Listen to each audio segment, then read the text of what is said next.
دوسری طرف جو پاکستان کی اپوزیشن پارٹیاں ہیں، جماعت اسلامی کا بڑا واضح موقف آ گیا ہے. اسی طرح مولانا فضل الرحمان نے بھی اس کو مسترد کر دیا ہے. اپوزیشن پارٹی بھی جو ہے پی ٹی آئی بھی بڑا واضح طور پر اس کے خلاف نظر آ رہی ہے. عوام میں بھی بے چینی پائی جاتی ہے کیونکہ کوئی واضح بتایا نہیں جا رہا کہ یہ فیصلہ کہاں پہ اور کن لوگوں نے فیصلہ کیا کہ یہ سیاسی فیصلہ ہے یا یہ اسٹیبلشمنٹ کا فیصلہ ہے. پہلے جو فیصلے پاکستان میں ہو رہے ہیں، کیا وہ گلیوں میں ہو رہے ہیں، وہ ڈرائنگ روموں میں ہو رہے ہیں، وہ پارلیمان میں ہو رہے ہیں؟ کتنے فیصلے ہیں جو پارلیمان میں ہوئے ہیں؟ پارلیمان سے باہر ہی ہو رہا ہے جو کچھ ہو رہا ہے. پاکستان جیسے ملکوں کو اس طرح کی سوفسٹیکیٹڈ جمہوریت جو مکمل ایسے صاف ستھری اصولوں پر چلنے والی جمہوریت کہاں پہ ہے؟ پاکستان میں تو بالکل ہو ہی نہیں سکتی، دنیا میں کسی جگہ پہ نہیں ہے، پاکستان میں کہاں ہو سکتی ہے؟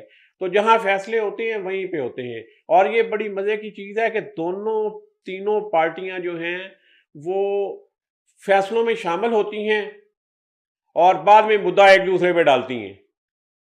اب بھی یہی ہوگا کہ کامیابی ہوگی تو ہر ایک سمیٹے گا، کہیں پہ کوئی پرابلم آئے گا تو ایک دوسرے پہ مدعا ڈالیں گے. جب اگر لوگوں کی طرف سے ریزسٹنس زیادہ ہوئی کہ جی آپ اسرائیل کے ساتھ کس طرح بیٹھ گئے ہیں، یہ مذہبی دینی جماعتیں اگر یہ باہر نکل آئیں، لیکن یہ باہر نکلنے کا امکان اس لیے نہیں ہے کہ یہ ساری دینی جماعتیں جو ہیں کسی ایجنڈے پہ ہی باہر نکلتی ہیں.